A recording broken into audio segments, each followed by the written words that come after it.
Welcome back to Proxhammer, everybody. And today we're going to be talking about a couple units that I've always kind of had a soft spot for as far as the actual game.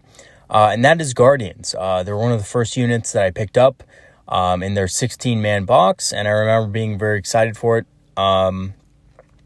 But how effective are Guardians now? Despite how cool they look and the new models, how good are they on the tabletop? And, especially how effective can they be in competitive play? So we're going to be taking a deep dive into that today, analyzing both variants, both the Storm Guardians and the Guardian Defenders, to see if they've improved enough to be considered competitive. So they have gotten a series of buffs. They are much better than they were, obviously. But how competitive are they compared to what else we have in the Codex?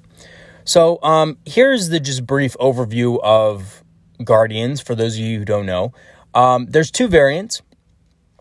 Storm Guardians, who are the melee variant, and Guardian Defenders, who are the range variant. They have bonuses when fighting on or around objectives. Storm Guardians and Guardians Defenders both have slightly different rules, but they're both objective based. Both units have strong weapon options, which gives them a lot of versatility that Aspect Warriors don't typically have, because Aspect Warriors can't really take special weapons or heavy weapons. The minimum units of 10 are required for Guardians, unfortunately. So they can't be taking units of 5, and pretty much average stats across the board. They're kind of like the chaff of the Eldar, so to speak. So their stats are kind of reflective of that. Now, the first unit, Guardian Defenders. Let's go over that. So Guardian Defenders are, the more ranged variant of Guardians. They can take a heavy weapon for every 10 models. So this can be the, Shuriken Cannon, Bright Lance, Star Cannon, Scatter Laser kind of thing. Eldar Missile Launcher as well. They reroll 1s to hit with Shuriken weapons when within range of an objective. So what that means is that you want these guys to be sitting on an objective, preferably in some cover, just laying down some supporting fire. So, whether that be with their heavy weapon or if they're in range with their shuriken catapults, just kind of being a support unit, sitting on an objective, making it harder for an enemy to just kind of jump on that objective with something small. So a lot of times in competitive play, you'll see people use characters or, other fast kind of units with a small model number to basically just capture objectives that you don't have covered. So Eldar Guardians are kind of Guardian Defenders are a great way of defending those objectives in the backfield while still supporting the rest of the army with heavy weaponry. Now, they are 9 points a model, so that's kind of pricey for a unit like this, to be honest. They have really good weaponry, but they pay a decent price for it. Now, Guardian Defenders, some of the pros and cons of this unit, because, I like the unit. I really do. I like Guardians. But even though they have decent range and firepower for what they are, and they're more accurate when holding objectives, which is what they should be doing, you have to take them in a minimum unit of 10, which can be kind of expensive considering, you have to take a heavy weapon with them. That's 20 points. And then they're 90 points just by themselves. So they're a little bit expensive. And I know 110 points might not seem like that expensive for a unit 10, but for what they are, it kind of is. They're very vulnerable to combat attrition because they have really low leadership 7, which means that if they lose 4 or 5 models, they could potentially lose a lot more models in the unit because combat attrition tests, they could very easily take one of those tests. And in my mind, even though Corsair Void Reavers are not a compulsory choice, Guardian Defenders are outperformed in almost every way by Corsair Void Reavers. So Corsair Void Reavers are 10 points a model. Base, they come with a Power Sword Shuriken Pistol, and then they can be exchanged with a Shuriken Rifle. And in both cases, I think Void Reavers are better than Guardians. because Void Reavers can also take a Shuriken Cannon. Every 6 to hit from a Void Reaver unit is an automatic 6 to wound, and with Shuriken weapons, that means, just extra penetration. So, to be honest with you, overall, Guardian Defenders have a lot of weaknesses, even when holding objectives, because they're just so vulnerable to combat attrition, and they're just not a very solid unit. They're not a unit that's really great at holding objectives. So on the flip side, let's look at Storm Guardians. So Storm Guardians are really cool. I kind of like them in a way, but in another way, I don't like them. So I'm just going to say this right now, just to get that out of the way. They're not very competitive, and here's why. Despite the fact that they can take 4 special weapons per 10 models, so that's a lot more than they used to be able to. Now they can take 2 flamers and 2 fusion guns per 10, as well as the Serpent Scale platform per 10 models. So that gives the unit a 5+ invul save and makes it so that a 1 to 2 to wound will always fail. It also gives them access to a stratagem. They can take 2 Eldari Power Swords per 10 models. They reroll 1s to hit while targeting an enemy within an objective. And they're 8 points a model. It's still not that cheap, but it is a little bit cheaper than Guardian Defenders. So let's look at their pros and cons here. So pros, they definitely have a lot of special weapons options, way more than they did before. 4 weapons per 10 is pretty decent. They get a bonus to hit when targeting enemies near objectives with melee weapons, mind you, so only in combat. And their Serpent Scale platform gives a 5+ invul, which isn't bad. Now, here are the cons of Storm Guardians, and there's a lot of them. First of all, they have a very weak combat ability, even with the power swords.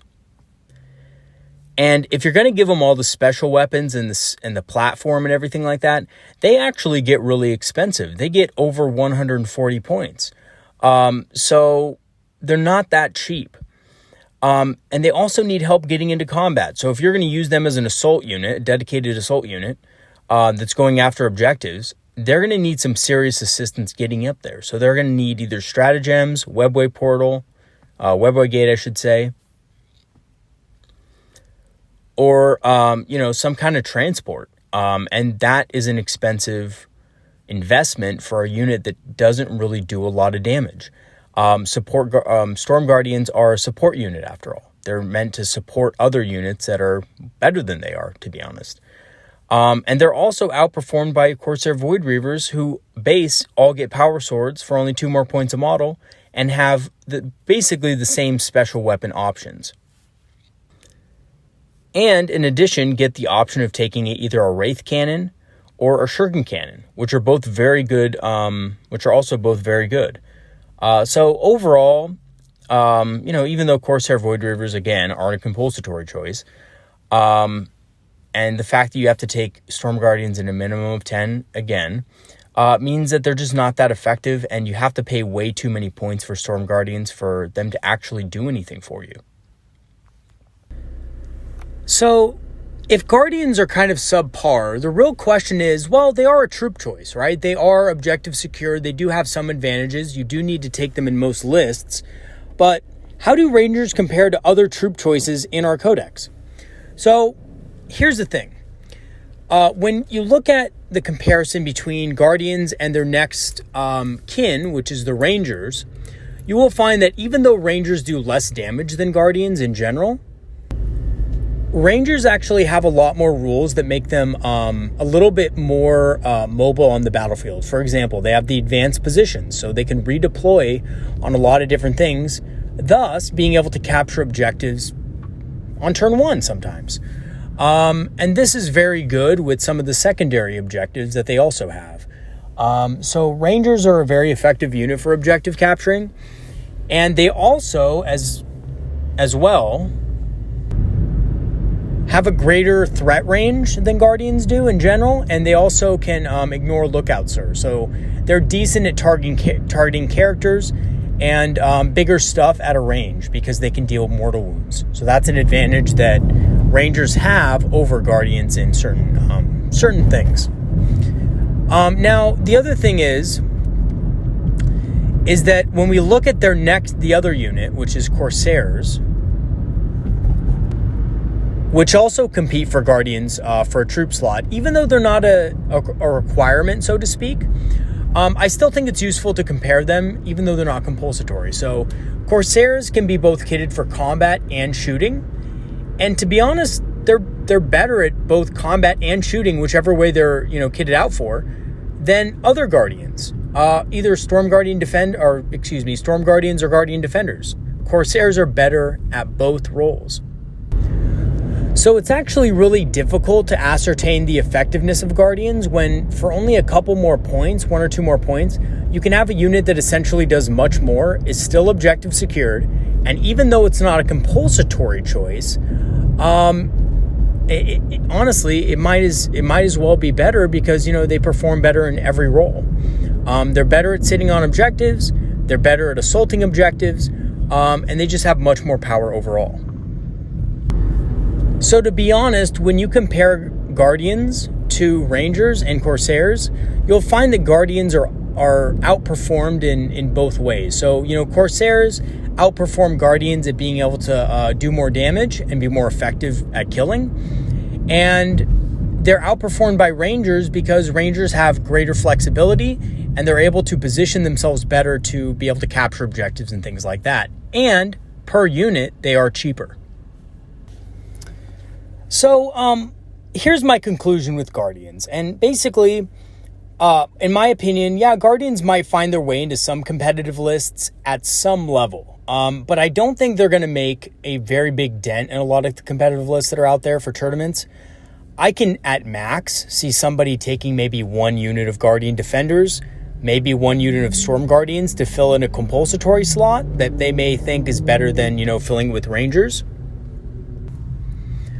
But in general, I think unless you're running a themed list, when it comes to Guardians, like an Uthway list or something like that, you're going to find it very difficult to make the best use out of them because Guardians are kind of a middle ground between securing objectives and also being able to do damage.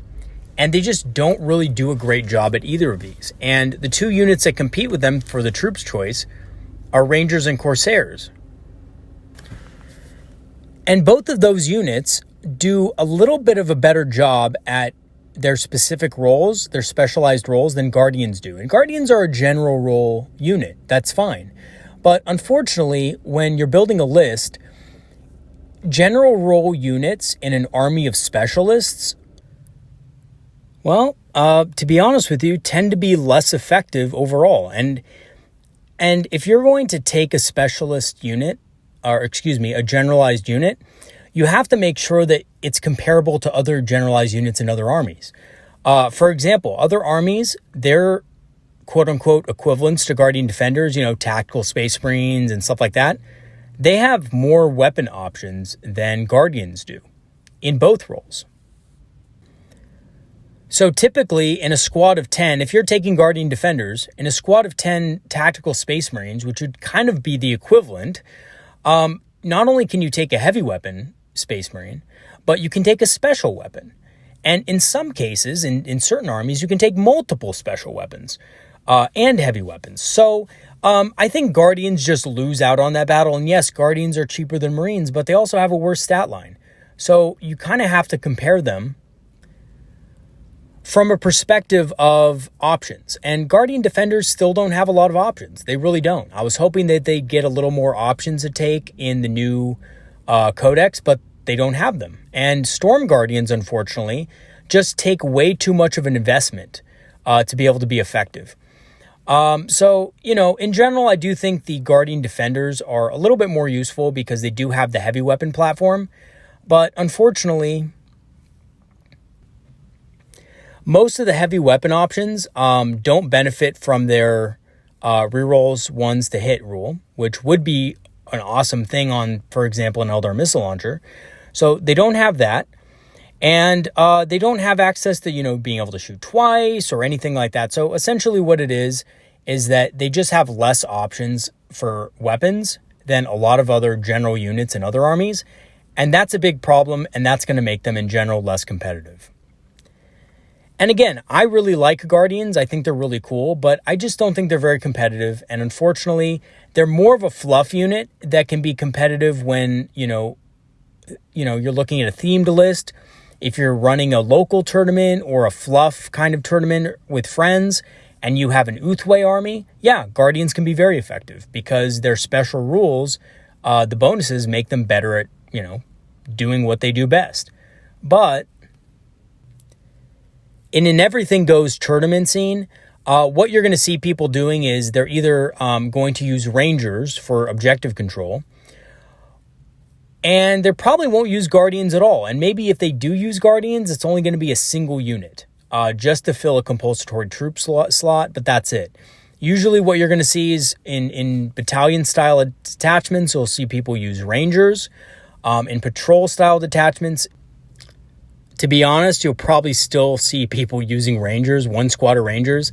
And that's probably just because one unit of Rangers has a lot more tactical applications than one squad of Guardians in the competitive level. So anyway, like Guardians, but just don't think they're going to be that competitive. But if you have different opinions on it, be sure to leave me a comment in the comment section just saying why you think Guardians are awesome, and I'll take another look at it. Because, some people have pointed out things to me that I'm like, oh yeah, that's true. So, leave me a comment. Hope you liked the video. Hope you guys learned something from it. And I will see you guys next time. Thanks for watching. We're going to have more videos coming soon. See you later, everybody, and have a great rest of your day.